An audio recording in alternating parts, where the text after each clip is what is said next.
오늘의 사연 시작하겠습니다. 저와 형수님의 비밀스런 이야기를 썰루나 채널에만 공개해 보도록 하겠습니다. 저희 형수님은 올해 43세, 형님은 45세로 저보다 7살 많습니다.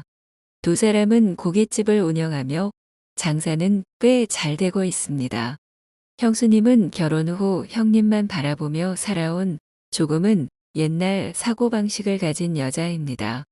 사람들과 쉽게 어울리지는 못하지만 형님이 사교적인 성격이라 형님에게 맞추며 살아가고 있습니다. 장사를 하면서도 마음이 순수하고 자기 주장이 강하지 않기 때문에 사람들은 모두 형수님을 좋아합니다. 두 사람이 함께 식당을 운영하면서도 큰 소리로 다투는 모습을 본 적이 없기에 주위에서는 다들 부부 사이가 좋다고들 합니다. 그러나 사실은 그렇지 않다는 것을 최근에야 알게 되었습니다. 다른 사람들의 눈에는 부부 사이가 좋아 보였던 이유는 아마도 우리 형수님의 조용하고 온화한 성품 덕분이었을 것입니다. 형수님은 독실한 불교 신자로 틈만 나면 자주 암자를 찾았습니다. 운전을 못하기에 형님에게 부탁할 때면 형님은 운전이나 배우라고 타박하는 경우가 많았습니다. 형수님은 늘 형님만을 의지하던 사람이었는데 요즘은 그렇지 않은 것 같습니다. 가끔 형님이 우리 카센터에 와서는 바쁘지 않으면 형수를 좀 태워다 달라고 부탁하는 일이 있었습니다. 요즘은 카센터에 일하는 동생 한 명으로도 충분히 일이 돌아갈 만큼 일이 없습니다. 이미 몇 번 가까운 암자에 형수님을 태워드린 적이 있었고 이런 일이 반복되다 보니 이제는 형수님이 직접 나에게 전화를 걸어 부탁하는 일도 생겼습니다. 함께 다니다 보니 속에 담긴 이야기들도 자연스럽게 나누게 되었고 형님과 형수님의 관계를 조금씩 알게 되었습니다. 우리가 겉만 보고 판단했던 것보다 부부 사이가 훨씬 좋지 않다는 것을 알게 되었습니다. 어느 날 암자에서 108배를 마치고 돌아오는 길에 형수님이 바쁜 일 없으면 커피 한잔하고 가자고 하셨습니다.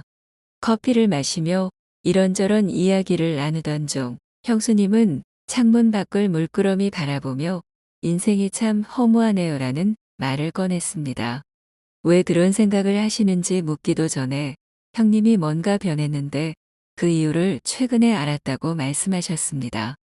요즘 형님이 일을 하다가도 몰래 전화를 받으러 나가고 자주 친구를 만나러 나간다고 해서 이상하다고 느꼈는데 그 친구의 아내를 우연히 시장에서 만났더니 그 친구가 다른 지역에 일하러 간 지 몇 달이 되었다고 했다는 것입니다. 그래서 남편 몰래 전화를 확인해 보니 정신없이 오고 간 문자와 전화 내역이 있었다고 합니다. 형님이 바람을 피우는 것은 분명한데 더 충격적인 것은 상대가 1년 전에 이혼한 형수님의 친구라는 것이었습니다.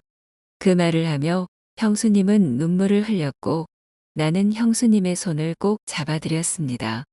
상대가 자기 친구라는 말을 들었을 때 형수님이 느꼈을 배신감을 짐작할 수 있었습니다.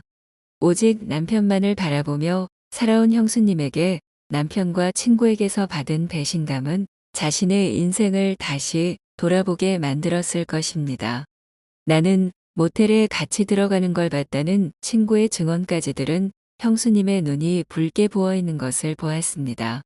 형님에게 이 사실을 이야기해 보셨냐고 묻자 형님은 펄쩍 뛰며 아니라고 부인했다고 했고 친구에게는 감당할 수 없을 것 같아 전화도 하지 않았다고 하셨습니다. 나는 형수님의 기분 전환을 위해 바닷가로 차를 몰았습니다. 형수님, 오늘은 모든 걸 잊고 바람을 쐬며 기분 전환하세요. 그렇게 말하자 형수님은 환하게 웃으셨습니다. 우리는 바닷가에 늘어선 횟집에서 회를 먹고 방파제를 걸었습니다. 내가 그동안 너무 어리석게 살았던 것 같아. 앞으로는 그렇게 안 살 거야. 나도 이제 즐기면서 살 거야. 형수님은 암자에 갔다가 돌아오는 길에 자주 바닷가에 들러 생선회를 먹곤 했습니다. 그렇게 자주 함께하다 보니 노래방에 들어가 노래를 부르고 서로 끌어안고 춤을 추기도 했습니다. 때로는 차 안에 앉아 늦게까지 이야기를 나누기도 했습니다. 형수님을 이해하게 되자 형수님이 점점 여자로 느껴지기 시작했습니다. 하루는 차 뒷좌석에 앉아 이야기하는 형수님의 모습이 너무 사랑스러워 슬쩍 끌어안았더니 형수님은 한참 동안 가만히 있다가 내 팔을 끌어내렸습니다. 그러고는 이제 가요. 늦었네라며 뒷좌석에서 내려 조수석으로 자리를 옮겼습니다. 며칠 전에는 형수님이 일요일인데도 오전부터 암자에 가자고 하셨습니다. 그날도 암자에서 108배를 하고 바닷가로 차를 몰았습니다. 일요일이라 손님들이 많았습니다. 내 잔에도 술을 따르자 형수님은 차는 어떻게 하려고 여긴 멀어서 대리도 못 부를 텐데라며 걱정했습니다. 걱정 마세요. 노래방에 가서 노래 몇 곡 부르고 바닷바람 쐬면 금방 깰 거예요.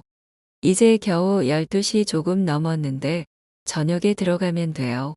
오늘 장사도 안 하잖아요. 횟집에서 나와 평소처럼 노래방에 들어갔습니다. 노래를 부르는 형수님을 껴안고 브루스를 추었고 형수님은 싫지 않은 듯 발을 맞춰주셨습니다. 내가 술에 취한 척하며 형수님의 입술에 살며시 입을 맞추려 하자 형수님은 나를 떼어내고 노래를 선택하라며 기계를 가져다 주셨습니다. 형수님이 노래를 부를 때 나는 뒤에서 형수님을 껴안고 같이 노래를 불렀습니다.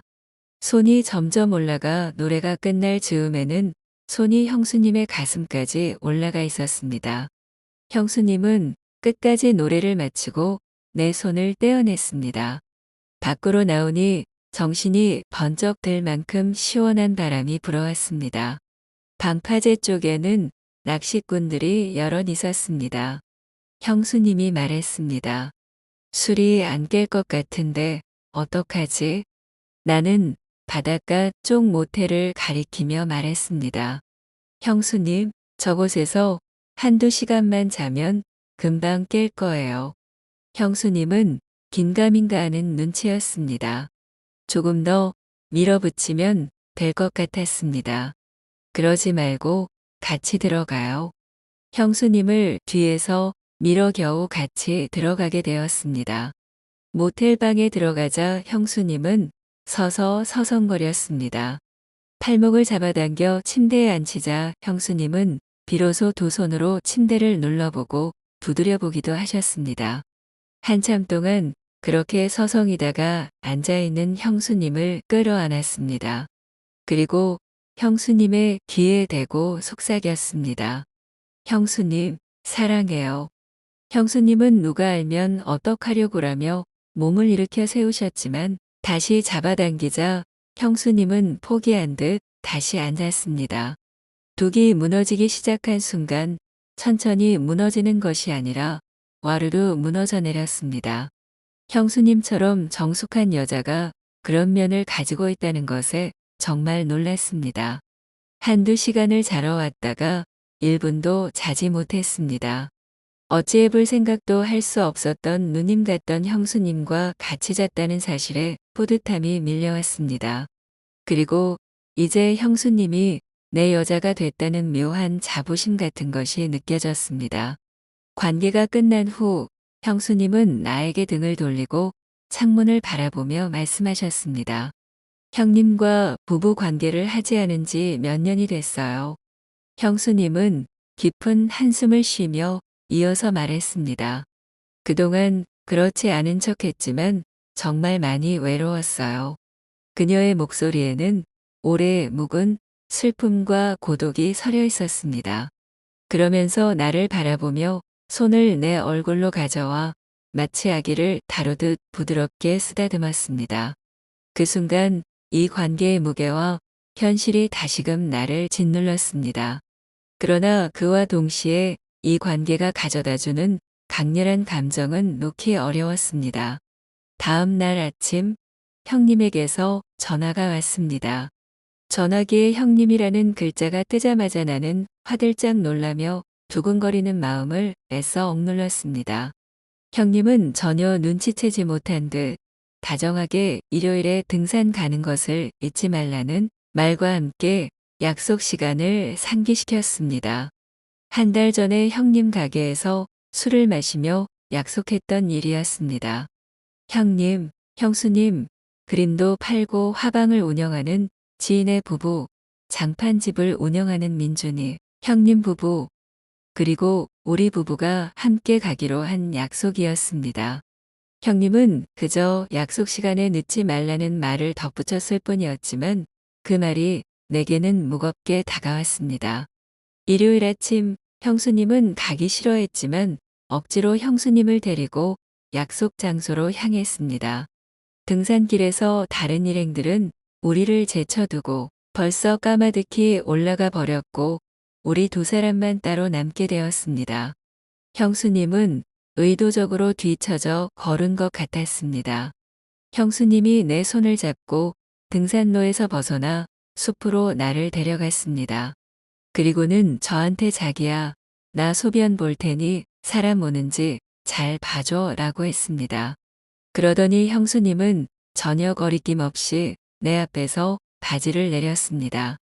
몇 주 전까지만 해도 상상할 수 없었던 일이었습니다. 내 앞에서 모든 것을 내보이는 형수님의 모습에 나는 그동안 보지 못했던 그녀의 또 다른 모습을 마주하게 되었습니다. 그날 저녁 우리는 등산을 마치고 일행들과 함께 형님의 고깃집에 모였습니다. 오랜만에 산행이었기에 모두들 기분이 좋아 보였습니다. 술도 더 많이 마시고 자연스럽게 술자리는 빠르게 무르익어갔습니다. 우리 집사람은 내일 출근해야 한다며 일찍 집에 돌아갔고 민준이 형님과 지희 형수님도 술에 많이 취해 집으로 돌아갔습니다. 형수님과 나는 남아 뒷정리를 하기로 했습니다. 사실 우리 둘 다 술을 많이 마시지 않았기에 금방 청소를 마치고 주방 쪽 작은 내실에서 맥주 한 잔씩을 나누며 새벽까지 이야기를 나누었습니다. 집사람은 이미 집에 가서 골아떨어졌을 테니 우리의 비밀은 안전하다고 생각했습니다. 형수님과의 관계가 점점 깊어지면서 나는 우리가 잘못된 길을 가고 있다는 것을 알면서도 멈출 수가 없었습니다. 이 관계가 잘못된 것이라는 것을 알고 있지만 오랜만에 느껴보는 감정과 스릴이 너무나도 강렬했기 때문입니다. 형수님도 나도 당분간은 이렇게 내일이 없는 것처럼 사랑할 것 같습니다. 우리의 비밀은 더 깊어지고 있었고 그만큼 우리의 관계도 점점 더 위험해지고 있었습니다. 오늘도 제 이야기를 들어주셔서 감사합니다. 여러분, 좋아요와 구독, 알림 설정 부탁드립니다. 감사합니다.